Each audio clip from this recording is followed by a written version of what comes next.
안녕하세요. 하루 필수 말씀 충전 하필 큐티 조종환입니다. 오늘 함께 나눌 하나님 말씀은 열왕기하 4장 18절에서 37절까지의 말씀입니다. 그 아이가 자랐는데 하루는 그 아이가 자기 아버지가 곡식 베는 사람들과 함께 곡식을 거두고 있는 곳으로 나아갔다.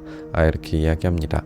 아이는 자라서 아버지와 함께 곡식 베는 곳에 일을 하러 가요. 아이는 갑자기 이제 머리가 아프다고 비명을 지르면서 이 아버지와 함께 있는 젊은 일꾼에게 이 아이를 안아서 어머니에게 데려다 주라고 이렇게 이르도록 합니다. 근데 이 아이가 곧 죽고 말아요. 아이를 안아서 어머니에게로 데리고 갔는데 그 아이는 점심때까지 어머니 무릎에 누워 있다가 죽고 말게 됩니다.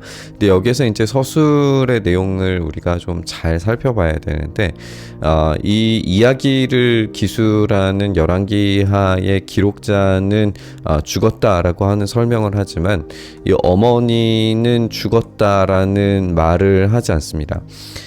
이 어머니는 죽음을 받아들이지 않는 것처럼 보여요. 그런 설명들이 전혀 없고 그 죽음을 아예 감추려고 하는 것처럼 보여집니다. 사실 우리가 앞선 이야기에서 이 여인에게 부족한 것도 없었고 아이가 없었지만 그런 상황에 대해서 아이를 달라 이런 기도조차도 하지 않았다고 우리가 알고 있죠. 그러면 이 이야기에서 이 어머니가 죽음을 받아들이지 않는 이 상황 자체가 하나님께서 생명을 주시고 하나님께서 생명을 거두어 가시고 하나님께서 생명을 다시 주실 수 있는 분이시다라고 하는 어떤 이 믿음의 반응이라고 우리가 보아도 좋을 것 같아요. 물론 이 어머니는 하나님께 원망할 만하죠. 실제로 이제 하나님을 향해서 자신이 아들을 원한 적이 없다라고 그렇게 하소연할 겁니다. 하지만 그럼에도 불구하고 이 어머니는 간절함으로 이 생명을 다시 되돌려 주시기를 간청하는 모습을 우리가 보게 될 겁니다.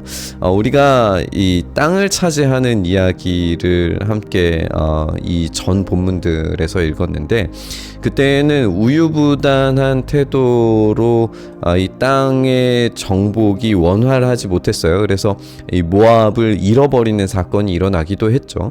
근데 오늘 이 본문에서 이 자손과 생명에 대한 것은 굉장히 결단력 있는 모습을 가지고 하나님께 나아가서 그 생명을 되돌려 받는 이야기로 우리가 읽게 될 겁니다. 이 여인은 옥상으로 올라가서 하나님의 사람이 눕던 침대 위에 아들을 눕히고 그 문을 닫고 나옵니다. 그리고 여인은 남편을 불러서 이렇게 말해요. 일꾼 한 사람과 암나귀 한 마리를 내게 보내주십시오. 내가 얼른 하나님의 사람에게 다녀오겠습니다. 이렇게 이야기합니다. 지금 하나님의 사람에게 다녀오겠다라고 이야기하는데 남편이 말하죠. 왜 하필 오늘 그에게 가려고 하오? 오늘은 초하루도 아니고 안식일도 아니지 않소? 라고 이야기하니까 걱정하지 말라고 대답하면서 내가 말하기 전까지는 늦추지 말고 힘껏 달려가자 라고 이야기하면서 여기에서 이 죽음이라고 하는 설명이 빠져 있는 걸 우리가 보게 됩니다. 이 아내는 지금 아들의 죽음을 받아들일 수 없고 인정하지 않는 것처럼 보여집니다. 어쩌면 이 생명을 거두어 가신 분이 만약 하나님이시라면 그 생명을 다시 되돌려 주실 분도 하나님이시라는 사실을 강조하면서 믿음으로 고백했을 겁니다. 왜냐하면 여기에서 이제 하나님의 사람에게 다녀오겠습니다 라고 하면서 이 하나님에 대한 이 믿음과 신뢰를 보여준다라고 이야기할 수 있기 때문에 그렇습니다. 우리가 앞서서도 지적했지만 여기에서 이 하나님의 사람 어떤 대변자로서의 역할은 이 사람 자체에 대한 순종과 헌신이라기보다는 하나님에 대한 순종과 헌신이라고 읽을 수 있습니다. 그래서 하나님의 사람에게 다녀오겠다라고 하는 것은 결국에 하나님을 붙들러 가겠다라고 하는 말과 동일시 된다고 우리가 읽을 수 있습니다. 여인은 갈멜산에 있는 하나님의 사람에게 이르러요. 여기서도 이제 하나님의 사람이 강조되고 있는 것을 우리가 읽을 수가 있고, 갈멜산이라고 하는 곳은 이제 엘리야를 떠올리기 쉽죠. 불을 내렸던 이 엘리야 이야기.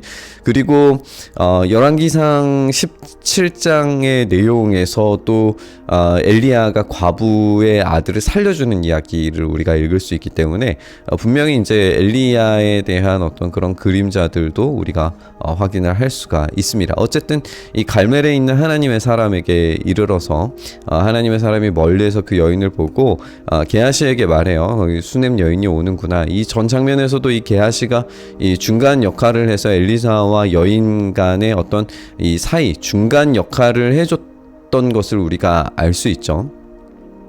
달려가서 맞아라, 부인께 인사를 하고 바깥 어른께서도 별거 없으신지 그리고 아이도 건강한지 물어봐라 라고 이야기해서 게하시가 시키는 대로 합니다. 그리고 여인은 모두 별거 없다라고 대답합니다. 여기에서조차도 죽음이 설명되지 않아요.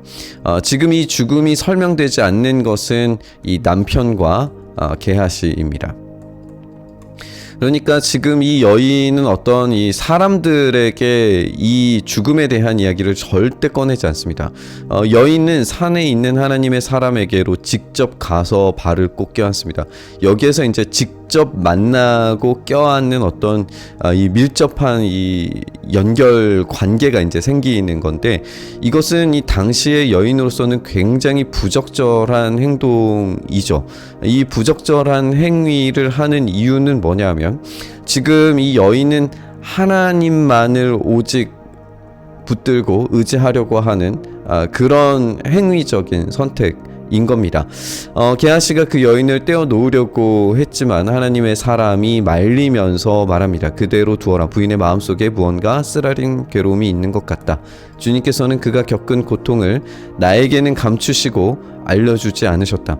하나님께서 지금 말씀하지 않고 계세요. 그렇다면은 이 일은 하나님과 여인 간의 이 관계에서 해결될 문제처럼 읽혀집니다. 이제 여인이 엘리사에게 말하죠. 예언자님, 제가 언제 아들을 달라고 했습니까? 저는 오히려 저 같은 사람에게 농담하시지 말라고 말씀드리지 않았습니까? 라고 이야기하면서 언제 아들을 달라고 했습니까? 아들에 대한 문제가 생겼다라는 것을 알 수 있고, 아들이 죽었다라고 하는 이 이야기가 암시됩니다. 실제로 이야기되지는 않아요. 암시되죠.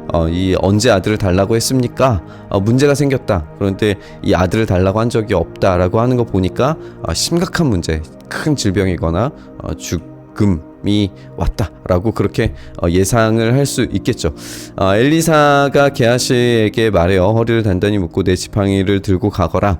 길을 가다가 어떤 사람을 만나도 인사를 해서는 안 된다. 인사를 받더라도 그에게 대꾸를 해서는 안 된다. 그리고 가거든 내 지팡이를 그 아이 얼굴 위에 놓아라 라고 하면서 어떤 대리자를 보내는 모습을 보게 됩니다. 그런데 이 아이의 어머니는 주님의 살아계심과 예언자님의 목숨이 살아계심을 두고 맹세합니다. 저는 어떤 일이 있어도 예언자님을 떠나지 않겠습니다. 우리가 아까도 이제 지적을 했던 것처럼 지금 이 예언자는 하나님의 사람으로 계속 표현되고 있고, 이 하나님의 사람의 직접적 행위가 매우 간절하게 요청되고 있는 것을 이야기하고 있습니다.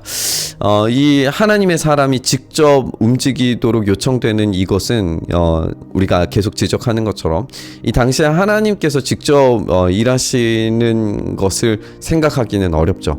이 대리자가 필요한데 지금 하나님의 사람이 그 대리자이고, 이것은 하나님께서 직접 하셔야 됩니다 라고 하는 그런 간청으로 우리가 읽을 수 있을 겁니다. 기술자는 계속해서 이제 이 죽음이라고 하는 이야기를 쓰지만 이 여인은 결코 이 죽음이라고 하는 단어를 쓰지 않고 살아계심, 주님의 살아계심, 예언자님의 목숨, 이런 것으로 이제 이야기하는 것으로 봐서 이 여인은 생명에 대한 간절함이 굉장히 강조되고 있습니다. 생명에 대한 강조, 생명을 얻고 생명을 붙들고 하는 것은 굉장히 강조되지만 죽음에 대해서는 단 한마디도 이런 반과하지 않는 모습이 굉장히 인상 깊게 보여지고 있습니다. 어쨌든 먼저 이제 이 게하시가 첫 번째 엘리사에게 이제 주어졌던 이 명령에 따라서 먼저 가서 아이 얼굴에 지팡이를 올려 놨는데 아무런 소리도 없고 아무런 기척도 없습니다. 기적이 일어나지 않아요. 게하시가 엘리사를 맞으려고 되돌아와서 그에게 맞이했는데 아이가 깨어나지 않습니다 라고 이야기합니다. 엘리사가 집 안으로 들어가 보니 아이는 죽어 있었다라고 이야기하죠. 그 죽은 아이는 엘리사가 눕던 침대 위에 뉘어 있었다라고 이렇게 설명이 됩니다. 엘리사는 방 안으로 들어가서 문을 닫습니다. 또 방 안에는 엘리사와 그 죽은 아이 둘뿐이었다라고 이렇게 이야기돼요. 엘리사는 주님께 기도를 드린 다음에 침대 위로 올라가서 아이 위에 몸을 포개어 엎드립니다. 자기 입을 그 아이 입 위에 두고 자기 눈을 그 아이 눈 위에 두고 자기 손을 그 아이 손 위에 두고 그 아이 위에 엎드리니 아이의 몸이 따뜻해지기 시작했다라고 이렇게 이야기하고 있습니다. 지금 아이의 몸과 엘리사의 몸이 완전히 이제 붙어 있는 그런 모습을 우리가 보게 되는데요. 우리가 이 죽은 자의 이 시체 위에 눕는다는 것이 잘 상상이 되지 않습니다. 죽은 시체를 만지는 것은 그야말로 이제 부정해지는 것입니다. 엘리사는 지금 부정함을 각오하고 이 죽은 시체를 만지고 있는 겁니다. 그런데 이 부정함이 오히려 엘리사에게 전염되는 것이 아니라 그 생명력이 아이에게 전달되는 것처럼 보여져요. 몸이 따뜻해지기 시작한다라고 이야기하면서 이 따뜻한 이 기운이 생명의 기운이 다시 되돌아오는 그런 모습으로 우리가 읽어집니다. 엘리사가 잠시 내려앉았다가 집안 이곳저곳을 한번 거닌 뒤에 다시 올라가서 그 아이의 몸에 몸을 포개어 엎드리게 된 것이 이제 2번 일어났고 마침내 그 아이가 7번 재채기를 한 다음에 눈을 떴다라고 이렇게 되어 있습니다. 우리가 이제 물론 이 숫자적인 것에 어떤 이 방법론적인 것들에 대해서 어떤 의미를 담고 있는 것 같다라고 여러 가지 추측과 유추들을 해볼 수도 있을 겁니다. 그런데 그런 모든 것들은 사실 이제 부차적인 거죠. 우리는 어떤 방법과 기술이 이 본문의 핵심 메시지가 아니라는 것을 잘 알고 있습니다. 우리가 주목하는 것은 하나님께서 아들을 주셨고 하나님께서 이 아이의 목숨을 거두어 가셨고 하나님께서 다시 이 생명을 되돌려 주신다는 거예요. 그러니까 하나님이 생명을 주시고 하나님이 거두어 가실 수도 있고 하나님께서 다시 생명을 주실 수도 있습니다.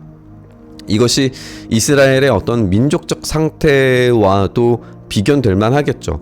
하나님께서 그 땅을 주심과 같이 하나님께서 이 자손과 생명을 주실 수도 있고 그리고 거두어 가실 수도 있습니다. 이것이 이제 이 첫 번째 정착의 이야기이고 이것이 이 포로 생활이라면 하나님께서 이 자손을 다시 되돌려 주실 수도 있는 이 제출애굽 포로 생활에서의 귀환을 얼마든지 하실 수 있다라고 하는 이야기로 우리가 읽을 수 있겠죠.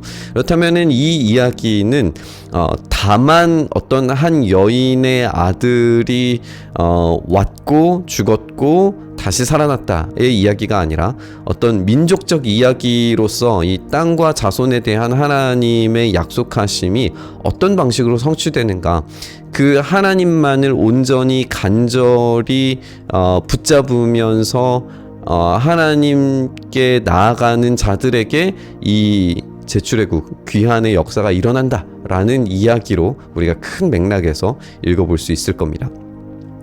엘리사가 게하시를 불러서 수넴 여인을 불러오게 합니다. 게하시가 그 여인을 부르니까 이 여인이 들어오고 그 여인에게 아들을 데리고 가라고 말합니다.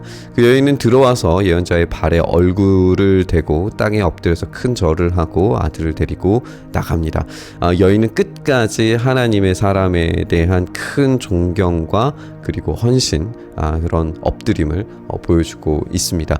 이렇게 하나님에 대한 철저한 복종과 순종이 이 가정 가운데 생명을 되돌려 받는 은혜를 경험하게 되는 것을 우리가 보게 되고, 이 자녀 없는 여인의 이런 생명을 되돌려 받는 이야기가 미래가 없는 것 같은 이 글을 읽고 있었을 이 포로기의 사람들이 하나님께서 다시 생명을 되돌려 주실 수 있다라고 하는 이야기로 이 글을 읽었으리라고 우리가 생각해 보면서 묵상해 볼 수 있을 것 같습니다. 우리가 함께 살펴본 것처럼 어떤 이 본문에서 생명을 살려내는 어떤 기술적 이야기들을 우리가 집중해야 되는 게 아니라, 하나님께서 이 아들을 주셨고 또 거두어 가실 수 있고 다시 되돌려 주실 수 있다라고 하는 사실, 그러니까 생명의 주관자, 미래의 주관자가 하나님이시다라고 하는 사실이 온전히 강조된다는 점을 우리가 살펴봤습니다.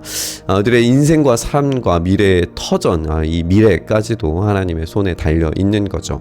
우리의 삶을 하나님께 전적으로 드리는 것은 우리에게 삶을 허락하실 수도 있고 또 거두어 가실 수도 있고 또 다시 허락하실 수 있다는 것을 전부 신뢰함으로 드리는 겁니다.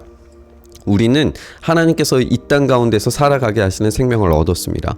그리고 하나님께서 이 생명을 거두어 가실 수도 있어요. 그것이 우리에게 죽음으로 경험될 겁니다. 그러나 그것으로 끝나는 것이 아니라 예수님께서 그 예시 본보기를 확실히 보여주셨듯이 우리에게 생명을 다시 보내주실 겁니다.